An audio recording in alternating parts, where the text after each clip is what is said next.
Hi, Mike here with Northwest Virtual Fly Fishing Academy. This morning I want to talk to you a little bit about fly lines.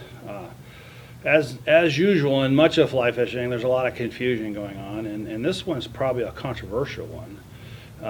And you probably won't hear this on many YouTube videos or some book you're reading. But here's the gist of it. Fly lines are pretty obvious. What we're trying to do is cast fly line. So if you're a spinning fisherman, you're taking a fly rod and you're going like that. You're making a forward cast.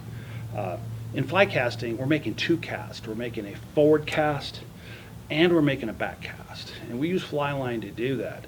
We don't have the inertia of a spinning rod and a spinning reel and the weight at the end that we're casting. We're casting fly line, and I think that's where the real confusion is. We don't really choose a fly rod when we're fly fishing. We choose a weight of fly line. So there's desirable weights of fly line. So let's first talk about weights of fly line. Every fly line has a weight, and if you go to your favorite box store or fly shop, you're going to buy a box of fly line hanging on the pegboard, and every single box will tell you what kind of fly line that is. It's going to be a weight forward. It's going to be a double, where the weight all the way the fly line is at the very end of the fly line, and it's used to inertia. It's used for wind, or it's going to be a double taper where you can reverse it. But it'll show it right here. It'll show you what weight it is, and it'll tell you if it's floating, sink tip, or sinking. In our particular case, in river and stream fishing, we always use a floating line. So we're talking about fly lines, in particular dry fly lines. So we choose to use a weighted line. Now, every weight has a line. It's a 1 weight, 2 weight, 3 weight, 4 weight, 5 weight, 6 weight, 7 weight, 8 weight, 9 weight, 10 weight. You can go even higher, 10 weight. These weights have a weight to them. When you talk about fly rods, they have a 1 weight, 2 weight, 3 weight fly rod. It's a 9 foot, 4 weight, or it's a 10 foot, 6 weight. All the fly rods have a weight to it too. But on fly lines, it's the weight of the line. In fly rods, it's not the weight of the line. I mean, not the weight of the rod, it's the weight of the line that rod has to use. So we have to look at the characteristics of floating line. So when we look at floating line and the weights, an example would be, this is a 3 weight. A 3 weight would go like this. A 4 weight would go like this. A 5 weight would go like this. 6 weight would go like that. 7 weight would go like that. Or a 4 weight would do this. And a 5 weight would do this. And a 6 weight would do this. So they have a real weight to them. And you have to choose what kind of weight you want. So everything in fly fishing is logical, and therefore every fly fishing problem has a logical solution. In our particular case, if I'm dry fly fishing, I want to use a light line. In my particular case, I love the characteristics of a 4 weight fly line. So therefore, now the rod comes in the picture. See, once I've chosen what kind of weight fly line I want to use, I want to match it with a fly rod that's designed to cast that weight line. So a 4 weight fly rod can only cast 4 weight line. It's designed to do that. A 4 weight line will not cast a 5 weight line. It will not cast 6 weight line. I don't care what anybody says. It's designed to cast 4 weight line. If you bought a fly rod, if you bought a 4 weight rod, and say that it could cast 5 weight line, it would say on there 4 weight and 5 weight.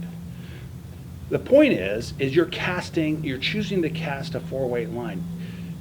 If you want the characteristics of a 5 weight line, you would use a 5 weight rod. You're going to get better use of your 5 weight line using a 5 weight rod.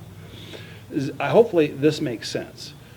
So to kind of give you a feel of everything, the lower the number, the lower the weight. For example, 1, 2, 3, 4 weight. Those are typically dry fly rods, and say a 6, 7, 8 weight. Those are usually nymphing or subsurface rods. So the higher the weight, the heavier the line. The lower the weight, the lighter the line, and you can logically see where I'm going with this. Those characteristics are what you're looking for if you're a dry fly fisherman or a nymph fisherman. You may ask, what's a 5-weight for? Well, a 5-weight line is the only really weighted line that can do both dry fly and nymphing. So it has the capacity to make a pretty good dry fly presentation, and it has the capacity to actually nymph fish with. However, it doesn't give you the characteristics of a 4-weight dry fly line, and it doesn't give you those heavier characteristics of a 6-weight. It's mainly a stop weight fly rod. Now, many dry fly fishermen prefer 5-weight rods, and for all legitimate reasons. They might be breezy. They just like it a lot better. And I'm not talking about that. What I'm talking about is the weight of the line. So we talk about fly lines. It relates directly to fly rods. And this is where you come in now in your understanding of fly rods.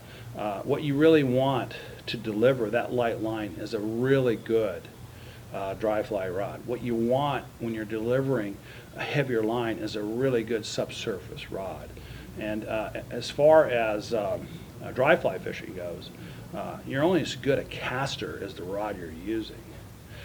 So we tend to use really high density graphite rods because of the characteristics of the rod tip and the stiffness, and it really creates a very powerful swing that we can't get in medium density lines. So therefore you're going to pay a little bit more for your dry fly rod.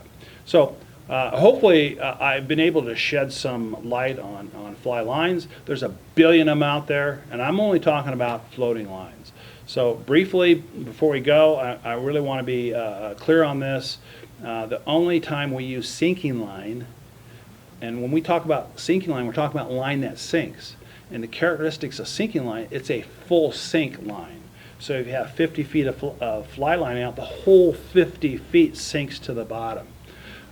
We use those in lakes, and they have different densities too. They have heavier sinking lines and slower sinking lines. If you're in a lake and it's very shallow, you want a really slow sinking line because fish are at depth. And if you get too heavy of a line, it's going to take you right to the bottom. And the reverse of that, you have a really deep lake, and you want a really fast sinking line. It's going to take you down. And the in-between would be a sink tip line. And there's very few instances where we use sink tip line in river fishing. There's a few exceptions out there. There's a style of streamer fishing where guys like to use a sink tip. And it's certainly bass fishing, any of your river, if you're fishing like the Snake River that has a monstrous population of smallmouth bass, we like to use sink tip there. And there's disadvantages to that though. But for practical purposes in this video, we're only using floating line in our rivers and streams.